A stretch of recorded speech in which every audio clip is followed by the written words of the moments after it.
Now at Lowe's, faster quotes start at the Lowe's Pro Desk. Got a material list handwritten on a sticky note or saved as a photo? Perfect. Bring it to us and get a quote in minutes. And if you don't see what you need on the shelf, we'll help you get it. You can access thousands of products beyond what's available in-store or on Lowes.com, right from the Lowe's Pro Desk. Build quotes faster and source the materials you need to keep your jobs moving. Just like that, at Lowe's. Morning decisions. How about a creamy mocha frappuccino drink? Or sweet vanilla? Smooth caramel maybe? Or a white chocolate mocha? Whichever you choose, delicious coffee awaits. Find Starbucks Frappuccino drinks wherever you buy your groceries. What is up? Welcome back to Drummers on Drumming, a podcast powered by Big Fat Snare Drum. This week, we're jumping back into part 2 of my conversation with Brendan Buckley, Zack Albetta, and Eric Urrea.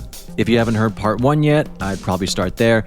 But in this half, we keep digging into backing tracks, click tracks, and how much production a live show actually needs. We talk about the skills drummers need to work today without losing what makes their playing feel like them. We also get into why space can sound bigger than layers, whether a show is for the artist or the audience, and why you can't always blame a bad night on a quiet crowd. There are stories about Rage Against the Machine, Van Halen, Damien Rice, bucket percussion, slate tracks, and the strange power of winning over a room that didn't even come to see you. So let's get back into it. Cheers. Well, I'll continue to talk about LP. None of the songs we're playing live are the same arrangement as the record. Some of them are wildly different. And I think there's a lot of bands that use a live show, not necessarily for you to see them be vulnerable, but you as fans trust us, the artists, for our musical taste. Come to our live show because we never play the songs like they're supposed to be on the record. We are giving you a product, but the live show is a new version, a new interpretation of all these songs. And so sometimes when I go see a band and it's pretty well produced, but every song seems like a new breath of fresh air, I'm fine with that. It doesn't need to be dangerous for me. Take me on a journey. And a good MD creates this roller coaster of emotions and kind of tells you how to feel, not in like a demeaning way, but just you trust the artist. Like, no, I love you because I love how you make me feel. Tell me how to feel tonight. And I'll walk out full belly, dry diaper. So sometimes I do just want a product, you know? Right. And I'm not saying that a predetermined production is necessarily a bad thing, because to our earlier point, a symphony concert is a predetermined production, but it takes you on this journey, and it's about people and music. It's about people in a room sharing a thing. And I think it's really incumbent on the performers to make it that thing, and to not just, like, even if it is on rails, don't make it an assembly line. Don't make it feel like there's nothing human happening, I guess. Well, there's a Miles Davis quote where I'm going to butcher it, but he's like, the note is 20% of it. Your attitude is 80% of it. And there's attitude still of the motherfucker that plays it. Exactly. You can have a pretty high production, but if there's humans on stage giving me something, the other stuff is just maybe, for the people that, like, there are audience members that don't want a dangerous show. They just want to forget about it. Like someone that just goes to, let's just say, Sabrina Carpenter plays it exactly like the record, but it's all about the production and the vibe. Most people in the audience just want to see her live. They don't care how dangerous it is. But there's to each his own. There's not one way to do anything. There's not one right way to do anything. And you have to, again, go to the audience and ask, what is it that they're paying money to see? Mm-hmm. What experience are they paying money for? Are they going because they want to watch their favorite drummer, the drummer's drummer? Are they going because they want to sing along to all of their favorite pop hits? And that's all they want to do, is just shout the lyrics to all these songs. Do they want to devil horns and headbang for 2 hours? Or what do they want? There's a different gig and a different production for each thing.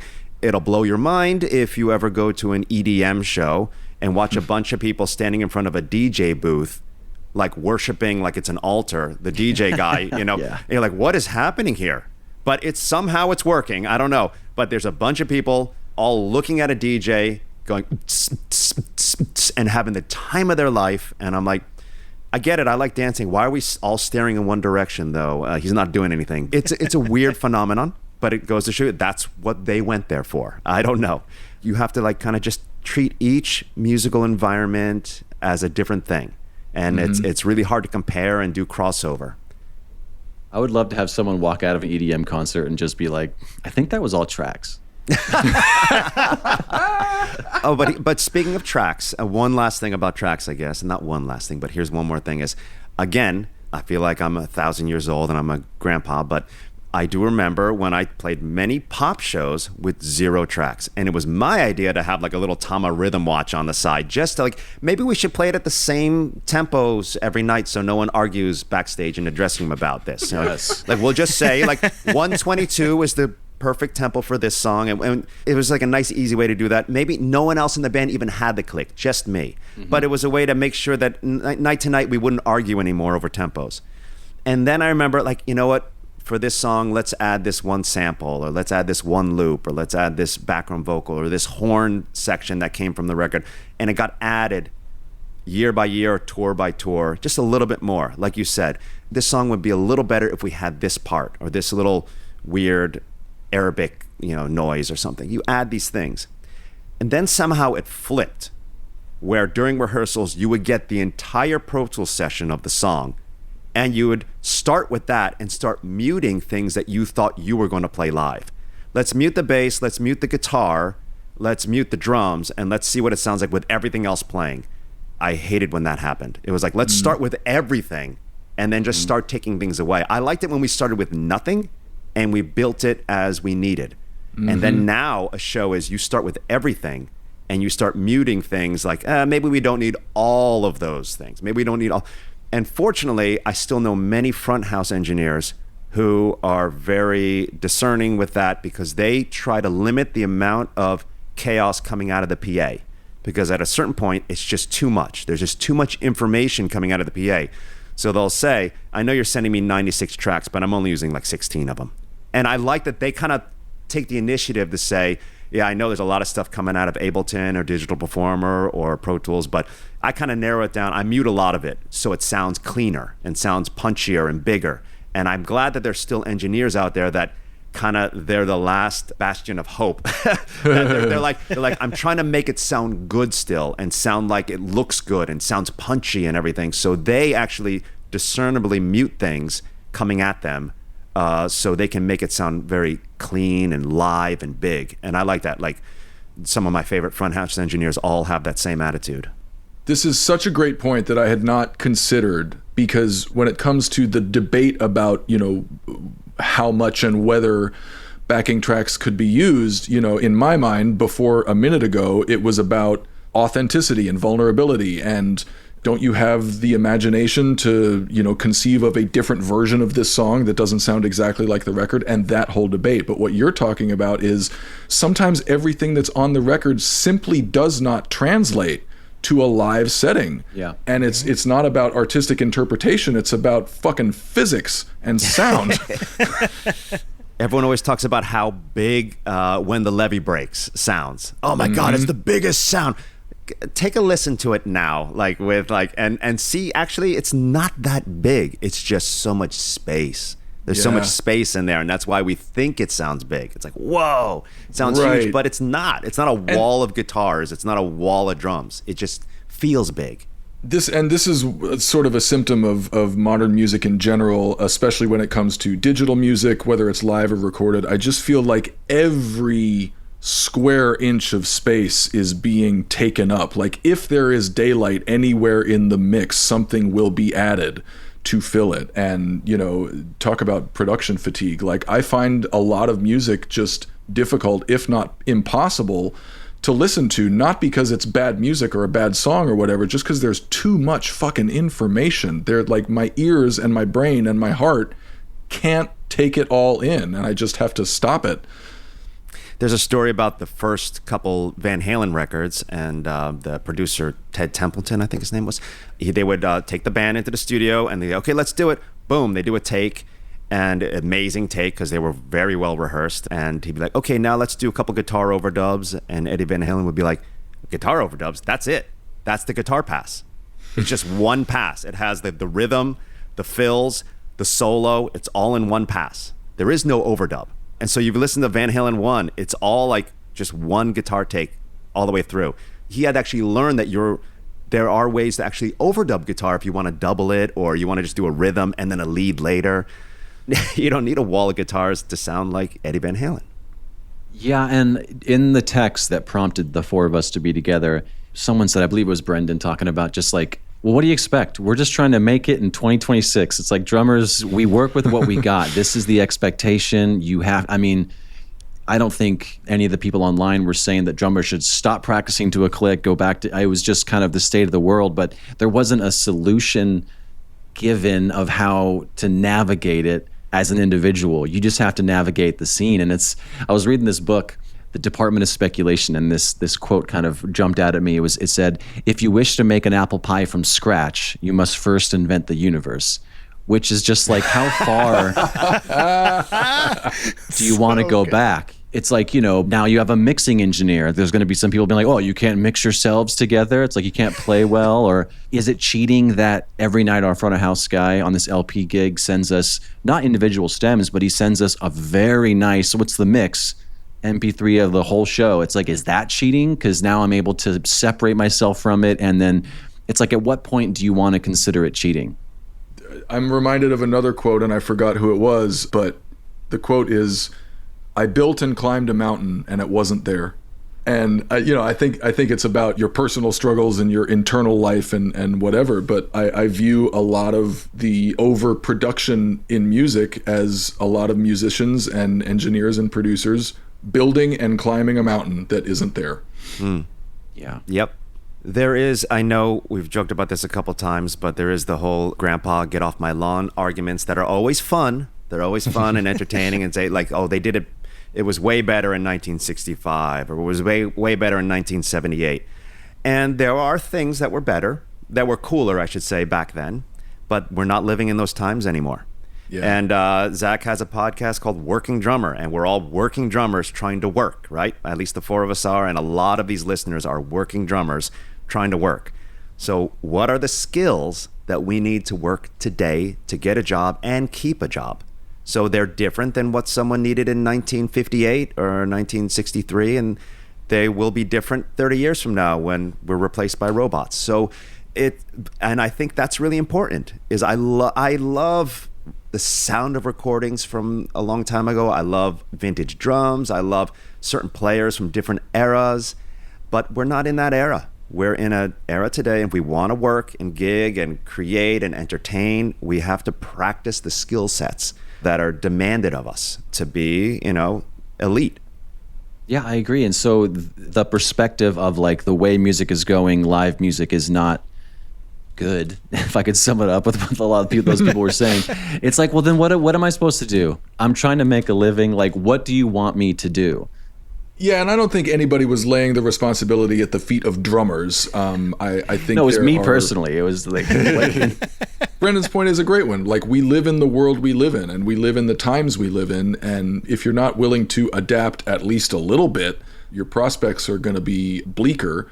But at the same time, I feel like we have a little bit of power in our circles and in the situations we find ourselves in, and maybe even in the music industry in general, to shape the narrative and not just be passive passengers on an inexorable ride.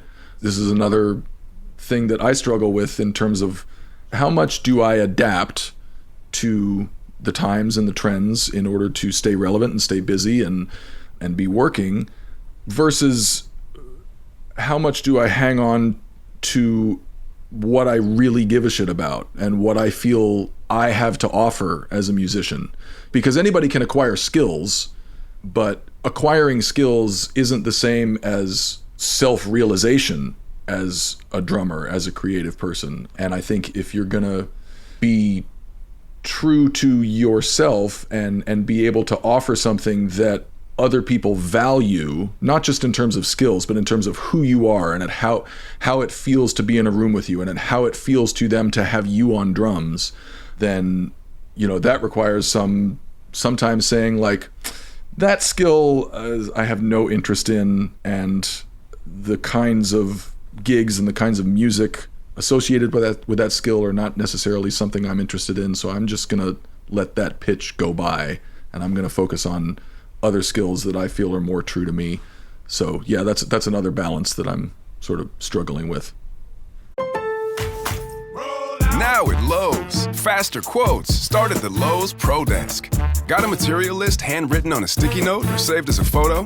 Perfect. Bring it to us and get a quote in minutes. And if you don't see what you need on the shelf, we'll help you get it. You can access thousands of products beyond what's available in store or on Lowes.com, right from the Lowe's Pro Desk. Build quotes faster and source the materials you need to keep your jobs moving. Just like that, at Lowe's. Tomorrow morning is knocking. Stock your fridge now. How about a creamy mocha frappuccino drink? Or a sweet vanilla? Smooth caramel, maybe? Or a white chocolate mocha? Whichever you choose, delicious coffee awaits. Find Starbucks Frappuccino drinks wherever you buy your groceries. I like what you said about you can kind of have your own agency and control over what's going on in the genre or the time that you're living in. I do think that sometimes if you're a freelance drummer and you're bouncing around doing a lot of gigs, it's really hard to step into every gig and say, I'm going to change the way they do things. Right. And if you're trying to do that, that's probably bad news. But I can still maintain a certain level of the way I want to do things.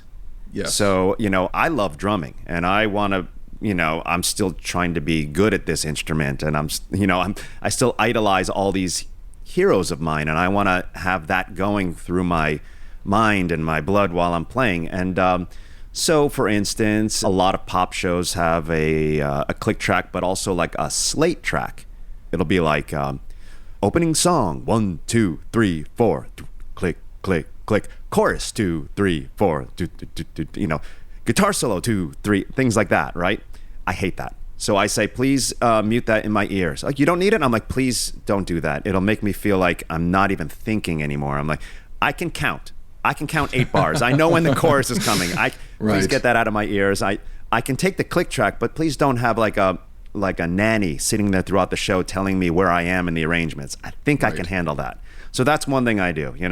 I'm always trying to make sure that I'm still playing the drums at a level that I want to be at, and not getting lazier and lazier over the years due to technology or anything else.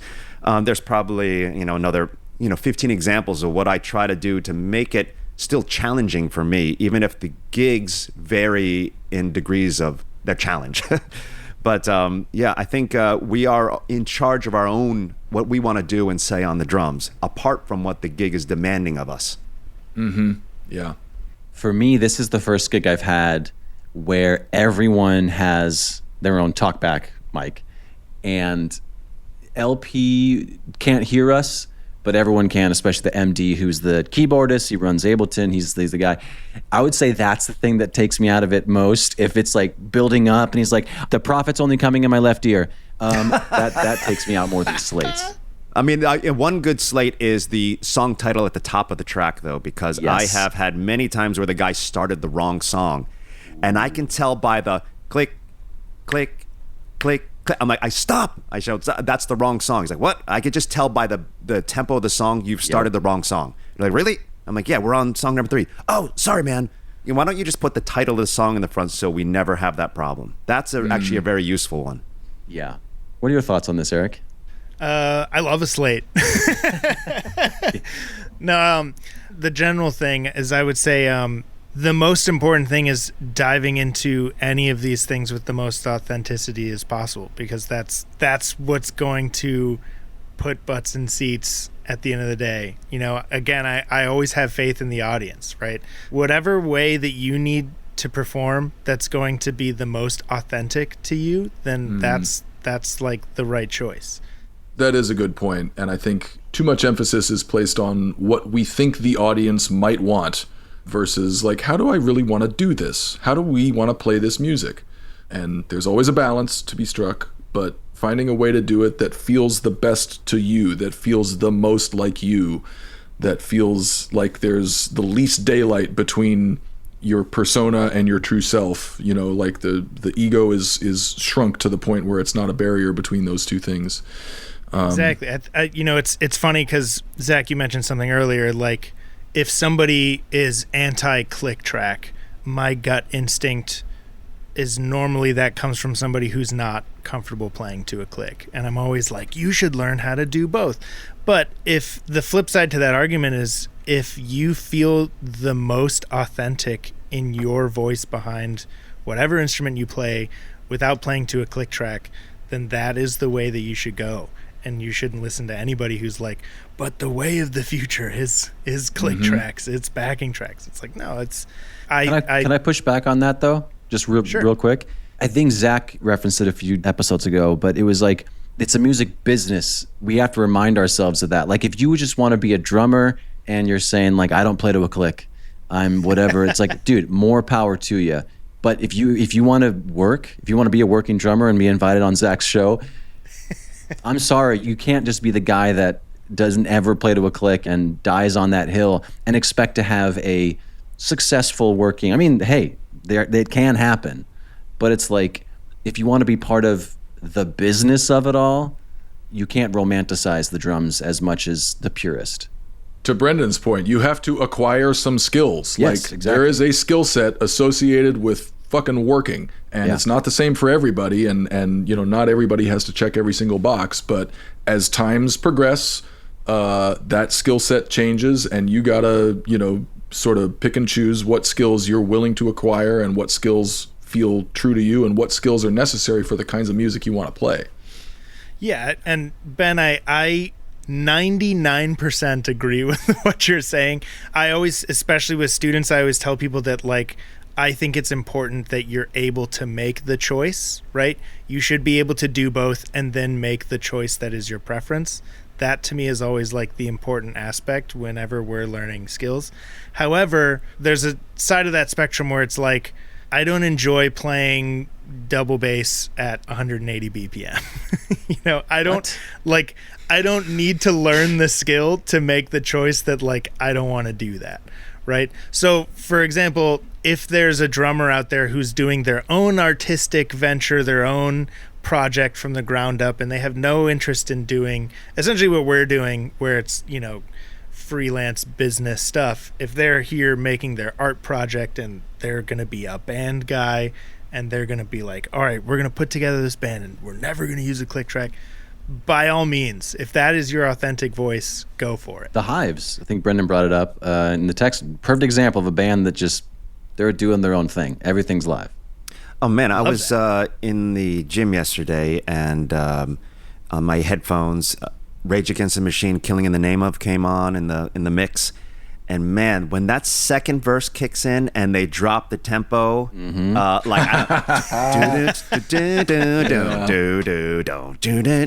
it drops like real slow, and I'm like, oh, that is so hip. That if you just listen to that track, the tempo changes like every section. They have a predetermined, okay, now this is this tempo. And they kind of do it, probably, I'm sure it was without a click, and they're doing it just as a band, just adjusting to the feel of the verse, the feel of the pre-chorus, the feel of the chorus. And even that third pre-chorus that's just basically a drum solo under Tom Morello's playing whole notes. He's going, and they're just kind of free-forming it under this thing, and then they come back in again. It is so hip. It's a radio hit, and the tempos are all over the place, and it grooves the entire way through. So that's another argument against the necessity of click tracks. They help. They're a great tool. It's not a necessity. It's a tool. It's like tuners. Most guitarists have tuners now. Imagine if we walked on stage, your band, it has like a keyboardist, bassist, 2 guitars, violinist, and a singer playing acoustic guitar, and we all walk on stage in a festival, Glastonbury, and no one has a tuner. And they say, hey, can you play me an A? And then everyone tunes to that, and then they play. It's going to be a little janky, right? That's all right. But it's going to be a little janky, and that's all right. They didn't have the tool that day. And then everyone drops to E flat, and it's a little jankier, and so what? That's what orchestras do. It's still going to go on. The show's still going to go on. It's not going to be perfectly in tune. It's all right. And you can go on stage. You can play with a click, your Tama Rhythm Watch or your Ableton, or you can go on stage and play without it. It's still going to be pretty good. Who cares in the end? And your story about that Rage song, to me, is just a perfect illustration of Eric's point about, like, trust the audience. They'll go with you. the audience didn't hear that song and be like, well, the tempo's changing all the time. No, they heard that song and they were like, that fucking rocks.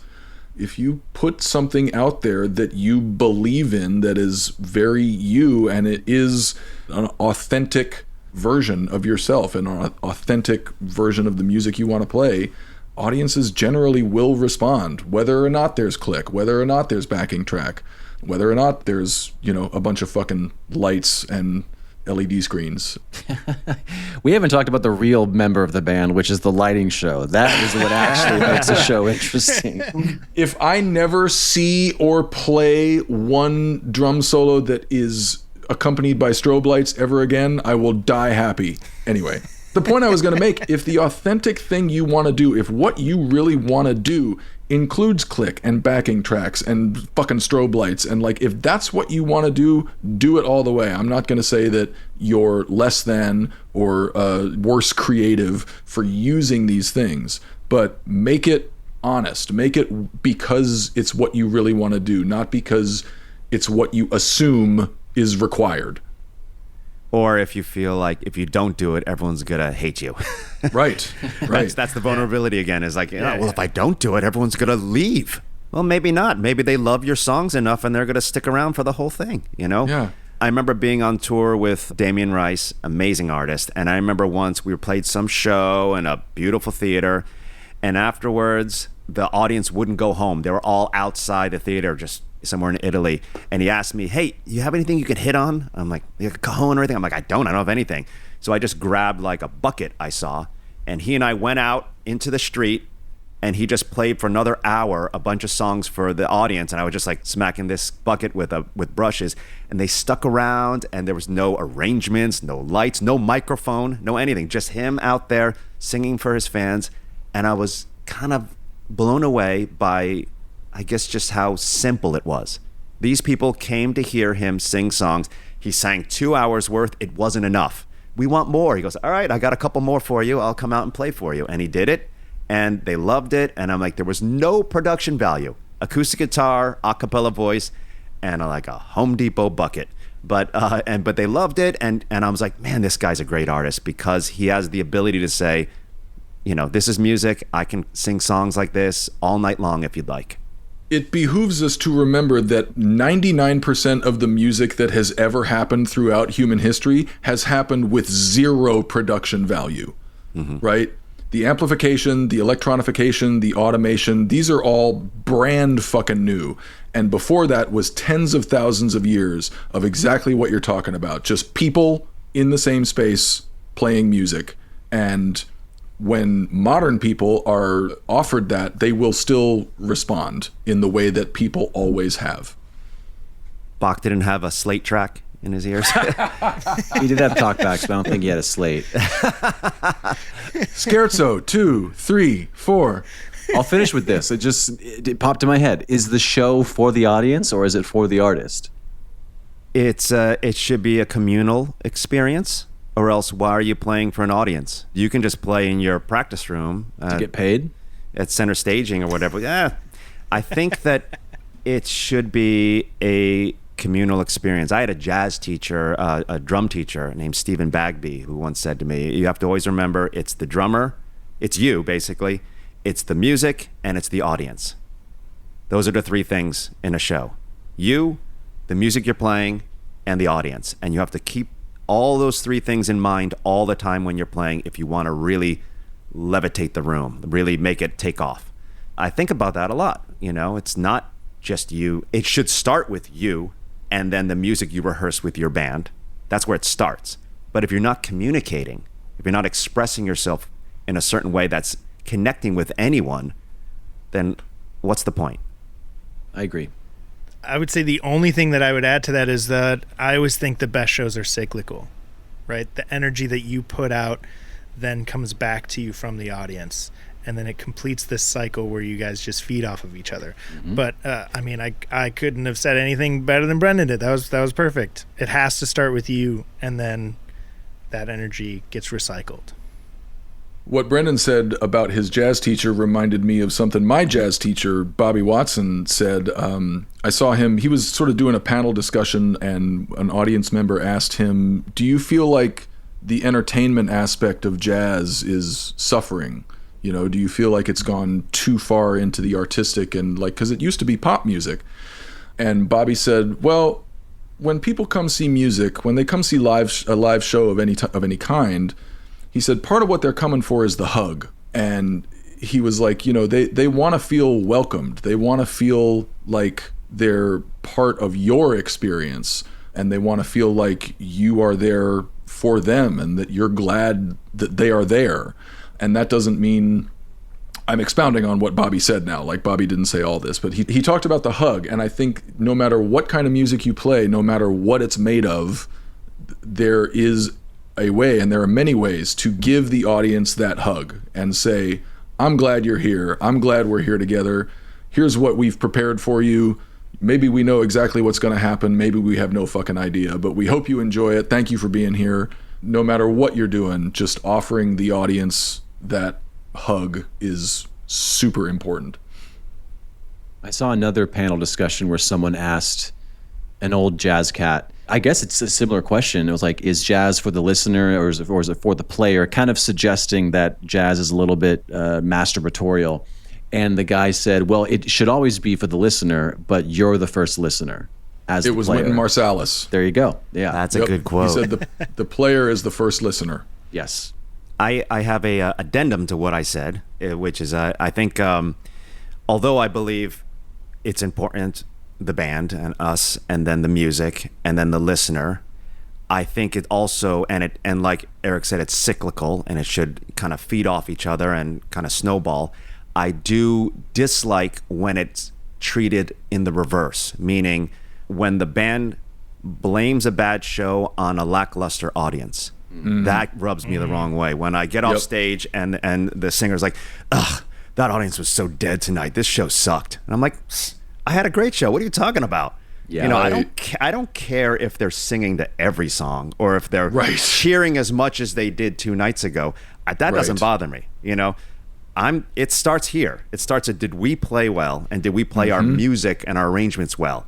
And then either you have an A+ show or a B-. I don't care. You know, I want it to be A+ every night. That's probably not possible. So, you know, if you can just hit B- to A+ every night, that's great. If it's in the C area, you have to have a meeting with your MD and kind of talk about some things we need to adjust. But I don't like it when band members or artists, they walk off stage, you go back to the dressing room and they're like, that audience sucked. I'm like, who cares? Maybe we sucked. And that statement makes the assumption that we were the same, right? Yeah. If a musician says that audience sucked, I mean, obviously there are variations in audiences in terms of their responsiveness and you know how much you feel they're with you. But even like culturally. Totally. Oh my God, yes. Totally. Yeah. But what we don't often interrogate is like how much of what we were getting from the audience is a result of something they were perceiving from us. You know, like if we came on stage with certain energy, or if you know the banter included some comments that sort of like put them off in a certain way, it's like, no, maybe you were different. Maybe that audience, quote unquote, sucked because you were different. I've spent many a year, and I'm sure I will in the future, playing in supporting bands, meaning like direct support.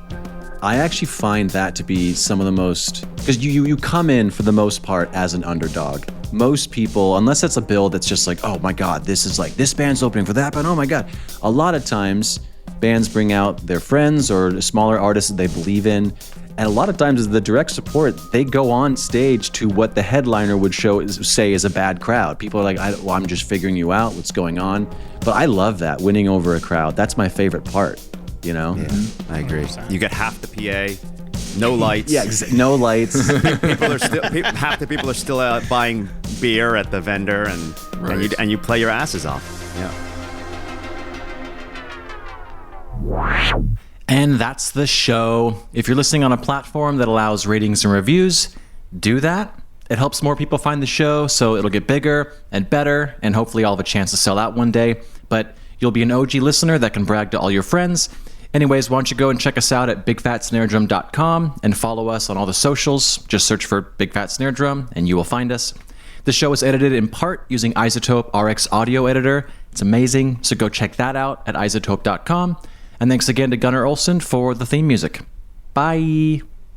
The right window treatments change everything. Your sleep, your privacy, the way every room looks and feels. At Blinds.com, we've spent 30 years making it surprisingly simple to get exactly what your home needs. We've covered over 25 million windows and have 50,000 five-star reviews to prove we deliver. Whether you DIY it or want a pro to handle everything from measure to install, we have you covered. Real design professionals, free samples, zero pressure. Right now, get up to 45% off with minimum purchase, plus get a free professional measure at Blinds.com. Rules and restrictions apply. Close your eyes, exhale, feel your body relax, and let go of whatever you're carrying today. Well, I'm letting go of the worry that I wouldn't get my new contacts in time for this class. I got them delivered free from 1-800-CONTACTS. Oh my gosh, they're so fast. And breathe. Oh, sorry. I almost couldn't breathe when I saw the discount they gave me on my first order. Oh, sorry. Namaste. Visit 1-800-CONTACTS.com today to save on your first order. 1-800-CONTACTS.